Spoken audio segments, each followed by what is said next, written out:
Well, welcome everybody to the Yoga Philosophy Discussion Group. Come to you from the Yoga Center of Chico in Chico, California. I'm Lauren Carley, and with me is Tom Hess, the owner, one of the owners of the Yoga Center of Chico. And in this series under the Yoga Philosophy Discussion Group, we are now approaching the end of Light on Life by Mr. B.K.S. Iyengar. We read, oh, thank you, Tom. We read various books on this line. We've read the Gita, we've read the sutras. We're going to go back to the sutras after this book, so stay tuned. And today we are studying the first half of chapter 6, which is the Ananda Maya Kosha, the bliss body. Each of these sessions is recorded and found. Each of these discussions, like we're doing here, we don't record the live sessions, at least not at this time. But each of these discussions between Tom and I are recorded and on the YCC's YouTube channel. And I encourage everybody to look at some of the other things on the YCC YouTube channel. If you're in the vicinity or if you're on Zoom, you can join the live in studio discussion the fourth Thursday of every month, 5:30 to 7. And about 5:25, we open up the Zoom link. If you want access to that, you want to get on our mailing list, please go to the YCC Yoga Center of Chico website, and all that information is there. So with that, we'll get into the first half of chapter 6. I don't know how many editions of this book there's out, but anyway, the edition we're reading is page 187 to 207. The chapter is called Bliss, the Divine Body. In other words, in Sanskrit, the Ananda Maya Kosha. Now, I'm going to give a summary, and then Tom will jump in and give his view or fill in any blanks I might have left out. I find that this very interesting. The Iyengar starts a chapter about the bliss body, which in alone sounds kind of like an oxymoron. How could you have a body and be in bliss? And of course, we need our body in order to experience that. And that is one of the underlying points Iyengar is making here. So he advertises he's going to talk on a chapter about bliss. But what he starts out with is a large-scale roadmap. And he says that before we can understand our own soul, which is what this chapter is about, we must explore all that eclipses the soul, or eclipses our true selves. Especially, I love this phrase. He says, especially the wily eye. Kind of reminds you of Wile E. Coyote, the wily eye, the ego eye that takes on 1,000 disguises to distract us from who am I. So the first half of this chapter is really talking about, as we go down our path, our spiritual path, our yoga journey, a lot of the rocks in the road and the distractions that keep us from experiencing seeing our true selves. And then he takes us, starting on page 180, on a smaller scale roadmap. We're still talking about a journey. And he talks about who am I as opposed to what am I? Who am I as opposed to what am I? And that quite often the what that points to the I, or the who that points to the I, and the what points to the ego. What am I? Doctor, lawyer, Indian chief, yoga teacher. That's good to know, but the who am I is really what we're after here in this particular chapter. And he says, this is what yoga does. If yoga is anything, it asks a lot of questions. And one of the questions it asks is, what is a human being and who am I? And what are we? And he mentions that through the asana practice, we do this, and he uses this term a couple of different places. We do this sifting process where we sift out what we're not. And this really comes from the Upanishads. I can't quote the chapter verse, but there's a famous phrase from the Upanishads that talk about it's not this and it's not this, it's not this and it's not this. Sifting process as we go down the path in our yoga journey. Let's see here. So moving on to page 189, he brings up one of the eternal questions, and that is that is there anything left? If we die, does everything go with us? Is there no firm ground? Is that all there is? And he answers that question. The ego dies too, but he answers that question with answer, yes, there is something more, and that's the Purusha. That's the universal divine spark, you might call it in our English language. And that is something that we go towards on our yoga journey, on our spiritual journey as we go through time down our path. But there's a lot of rocks in the road in between, as I mentioned. There's a lot of distractions. And he stresses that we need to each make this journey ourselves. And we do it, I might say, to skip forward, by practicing. You can start by reading the books. You can get the theoretical knowledge, but until I can here to tell you from personal experience, until you practice, it's only theoretical knowledge. So page 190, the first paragraph summarizes the path. Summary of the path that the ancients took to discover all of this. And one of the things that they did was identify the 5 afflictions, and that's what's talked about largely in this first part of this chapter. The first of the 5 afflictions is ignorance. And as he says, ignorance is not, I don't know the capital of Albania. Ignorance in this case is, I don't know my true self. I'm still stuck on the idea that my ego, as it manifests and presents itself, is the true I. It's the I am, an engineer, I'm a doctor, I'm a housekeeper, it's all the what words that we use to describe ourselves. And our ignorance is that we don't realize that beyond that, the who am I, it really approaches the Purusha, the true soul. They spent a lot of time in this chapter going through the 5 afflictions. And the first one is ignorance, I think I mentioned. And it is the really, I think he says is the father of the other 4. The second one, so you can go into these and read them in detail. In the interest of time, I'm not going to get into the details because generally we all kind of understand these. The second one is pride, which leads to arrogance, which leads to hubris. And I thought this was interesting in that he said that hubris is a word from the Greek, and it really, from the Greek level, is indicating a human being that's vying with the gods for preeminence. I like that definition of hubris, so I'm going to highlight that. And that the next one, let's see here if I've got this right, is kind of a pair, is attachment and aversion. And again, you can read this to get into the details of attachment versus aversion, but a couple of examples is I might be attached to, overly attached to something that I am essentially obsessing over, and I'm spending my time and energy and believing that attachment to that particular, like if I had a fancy car, I might start defining myself in terms of that fancy car.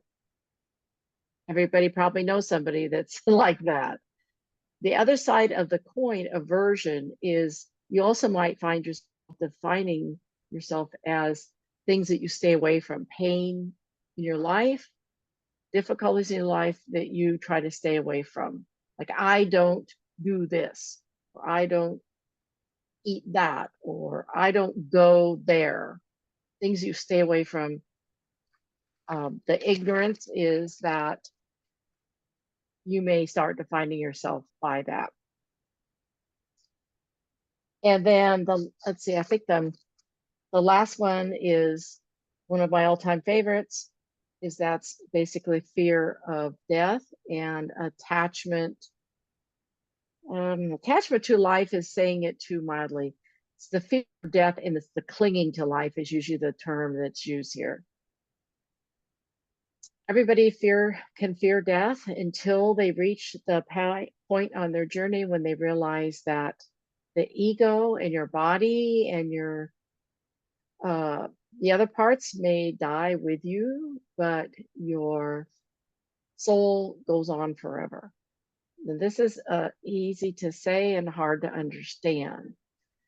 But as the rishis from way back, the early yogis, went through the sifting process and said, well, who or what am I? And they sifted everything out and got down to the one thing that they experienced as, you might say, eternal or non-changing to the best that they could.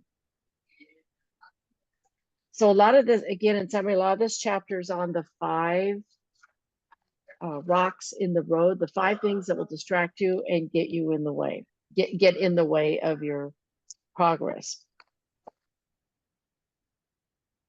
And then on page 198, he says that these are so important. He's going to do a quick review and summary of a review of consciousness from the ego discussion, and brings in that part of our mind that's involved in this is the manas, which is the most physical and external. It's our memory, it's our data bank.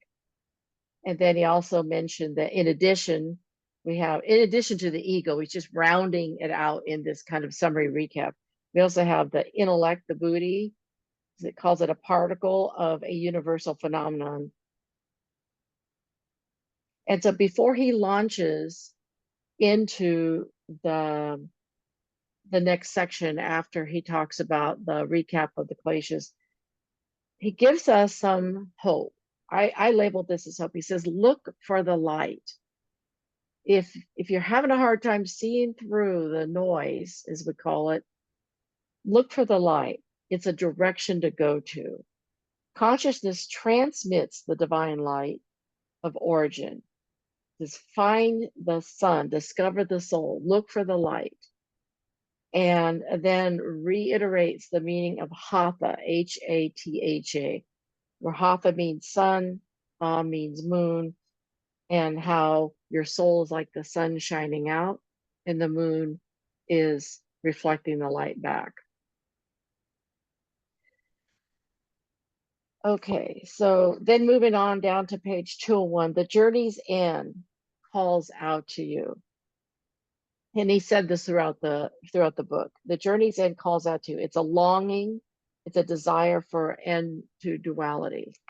And if you feel, you may not even be able to articulate at this point, but if you feel this sense of, am I constantly just bouncing back and forth between two opposites, or whether it's aversion or attachment or whatever makes you feel like your life is spent bouncing from one thing to another, it says look for the light. A journey's end calls out to the end of duality, a desire for oneness. A desire for oneness that exists because there is no other. I really want page 201, look it up. I really want suggest that people look at that because it gives you hope. It gives you a sense of overall direction, in addition to seeing the rocks in the road for what they are, the kleshas for what they are. And then on 201, he gives a little exercise to do. Have courage. He says, breathe out and get rid of some of this negativity. Hold the soul, not just the breath. There's a space between surrender and acceptance. Now I'm just paraphrasing him. Time and space are needed. He said that is a breath retention, is where you get that time and space that you need for your soul to get in touch with you. And then he has a subsection here. So he's shifting gears. He calls it the final ascension. And in fact, we discussed this live in the yoga studio the other day. It gives us a sneak peek on the next section, what's going to be on evolution. So as we're going down our path, spiritual path, each of us individually trying to figure all this stuff out with the help of all of these excellent books, we realize that the next thing he's going to talk about is evolution, which is, right, a process that goes through time. Now he does touch on physical evolution, but where he's really headed with this is spiritual evolution. I call it the sneak peek. He says, apply our observations concerning the 5 afflictions to ourselves. So there is an exercise right there. As you're going through day to day, just pick an hour or what have you, and see if you can identify the 5 afflictions, not just in others. That's the easy one. We'll find them in ourselves. We need a mirror. Keep questioning and advance down your path with faith. Let's see here. Then he goes into a discussion, understanding how the element of space, and this is one element in the group of elements like fire, water, air, and so on, earth. Well, there's a kind of overlooked element of space. And he talked about quite a bit here, how the element of space allows mobility and freedom. It's a space between the particles of matter and it's also inner space. In asana, look at how we are in the shape, the external space outside of us, as well as the internal space. The self assuming its perfect form through yoga, achieved through the inner distribution of space. If you do reach the quiet place in a pose or just sitting meditating, be aware that that's part of the inner space he's talking about. It's the space externally that looks like it's the space between molecules, particles like protons, neutrons, subatomic particles, but we also feel a space like that inside of us. And why is he talking? Page 204. To reach the infinite, we have to use finite means. Exactly what I mentioned at the beginning. That is the nature of our existence. We can reach the infinite, but we have to use finite means. And so the question is, how do we do that? Which is the whole story of yoga. Align the inner and outer bodies so they run parallel and have intercommunication. Correct alignment, he calls it his metaphysical word, creates a correct space between the outside and the inside, which is why he really focuses on alignment, and we should too. The goal is to bring order out of chaos, wisdom out of ignorance, and divinity out of aesthetics. The nice little summary of why we're doing what we're doing and where we're headed. And then he shifts. Page 204, he makes a shift and he says the drive within nature is to express itself through evolution. The drive within nature is to express itself through evolution, where we reach more and more variety. And that was really interesting to me because that really works opposite of one of the laws of physics, in that if you have a closed system, eventually all deteriorates to its lowest energy state. It says find space and outer space to reflect an inner space. And then he talks a little bit about sound and hearing, vibration of sound. Of course, the sound of Om, the sound of God, he calls it, and the eyes. And he says the eyes are the index of the brain, the window of the brain, which relates to the manas, part of our mind. The ears are the index of consciousness, belonging to awareness and space, the window of the soul. Well, something to think about. You might argue that it works the opposite, or there's another gateway from the outer to the inner other than our eyes and our ears. And there are. But this is what he's talking about in this book, which is what we're discussing. So one of the exercises that I propose, if you wish to try them, is to check these statements out with a pratyahara practice, a practice where you close off your outer senses and draw inward. Here's a quick example. Let's say you close off your outside hearing and you turn it inward. It begs the question, well, now what do I do with my hearing? Well, you can listen to your breath. You can listen to the rhythm of your breath. Close your eyes. You're closing out the outside senses, but with your eyes closed and your consciousness alert, you can still train your gaze to look at a point out in front, about a foot off of the bridge of your nose, and use that as a single point of concentration. Just a couple quick little examples that you can play around with when you might experiment with shutting off some of your senses to the outside world and turning that same energy inward.